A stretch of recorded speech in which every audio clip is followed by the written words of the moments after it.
1177, a frail teenage ruler led 500 knights against a conquering force of 26,000. The world expected him to be erased from history. Instead, he wrote one of its most extraordinary chapters.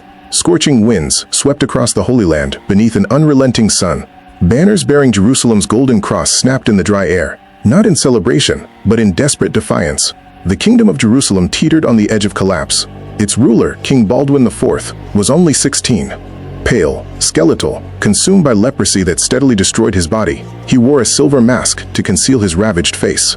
Behind the ruin of his flesh, however, burned an iron will. To the south, destruction was marching.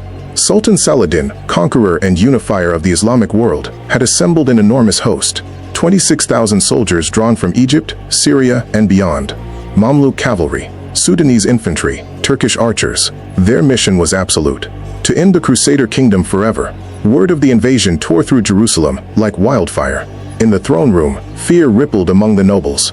"We cannot stand against him," one lord urged. "He outnumbers us 50 to 1. Better to seal the gates and beg for mercy." Others nodded, ready to surrender before a single arrow was loosed. But Baldwin rose from his chair, trembling and thin. His voice barely carried across the hall, yet it silenced every whisper. "Jerusalem does not fall while I still breathe," he said. "I will ride out to meet him." It was the declaration of a dying man, and it lit something in the hearts of everyone who heard it. The Knights Templar rallied behind him. The Hospitallers followed. From scattered castles and distant posts came barely 500 mounted knights and a few thousand foot soldiers, all that remained between Saladin and the Holy City. As they rode south from Ascalon, the desert stretched endlessly before them, a vast furnace of heat and dust. Baldwin led from the front, his silver mask catching the morning light. Beside him, Templar Grand Master Odo de Saint-Amand spoke quietly. "We ride to our deaths, my lord." Baldwin's eyes met his fierce and steady. "Then we ride as men who have nothing left to lose." Ahead of them, Saladin's army swept northward like a tide. Fortresses fell without a fight. Garrisons vanished before his advance. His commanders laughed. Certain Jerusalem lay open and undefended. In his eagerness, Saladin had outpaced his own supply lines, moving too fast and too loose across the open desert. The army that had conquered everything it touched had grown careless with pride. Near the plains of Montgisard, the long column wound through the dry wastes in a disordered line. The men were spread out, relaxed, expecting nothing. Scouts had reported the Crusaders were retreating. Victory seemed hours away. Then a glint of reflected light appeared on a distant ridge. Before the soldier who spotted it could speak, horns erupted from the hilltop, and the thunder of hooves swallowed the world. 500 armored knights crashed down the slopes like a collapsing cliff. At their head rode Baldwin, silver-masked, lance leveled, riding as though death itself had given him a final hour to spend. The charge struck Saladin's disordered front ranks with devastating force. Lances splintered. Men were thrown from horses. The lead formations buckled and broke, unable to absorb the impact of 500 men who had come with no intention of surviving, and everything to prove. Panic spread backward through the column in seconds. Some soldiers believed a supernatural force had descended on them. Others thought the Crusaders had been multiplied by a divine hand. Saladin wheeled his horse and shouted for his officers to hold the line. His voice dissolved beneath the roar of battle. Baldwin fought like a man briefly freed from his own destruction. Leprosy had stolen his sensation, his strength, his face. But in that hour, he drove forward through the chaos with relentless force. Around him, the Templars carved through the ranks in tight formation, wheeling and striking, refusing to yield ground. Each time Saladin's cavalry tried to regroup and encircle them, the Crusaders pivoted and charged again. Saladin's personal guard closed around him, urging him to withdraw. "My lord, the line is broken," one commander shouted. For a moment, the Sultan's pride resisted what his eyes were plainly telling him. His massive army, the pride of the Islamic world, was collapsing before a force 50 times smaller. Finally, with his golden standard swaying and his formations dissolving into chaos, Saladin turned his horse south and rode hard into the desert. The sight of their commander's departure finished what the charge had begun. The great army of 26,000 shattered and fled.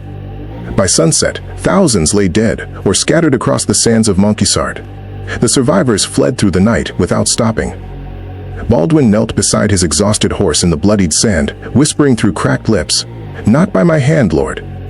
By yours." Of the 500 who had ridden out, barely half remained standing.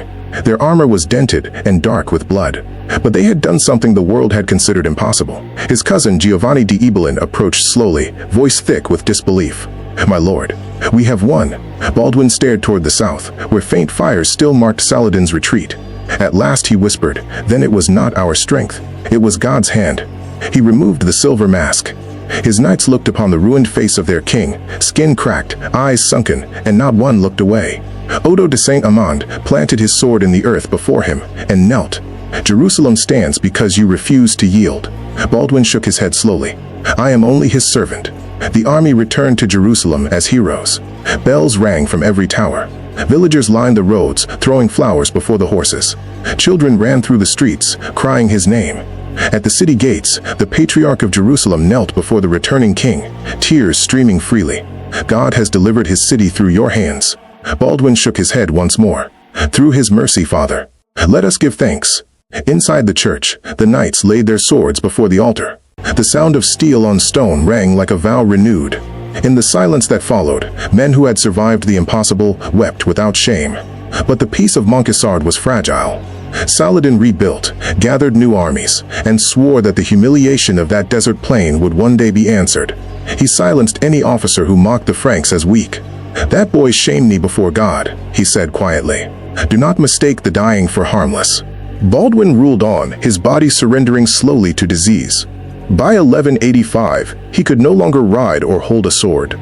He directed his kingdom from a chair, his will undiminished, even as his flesh gave way.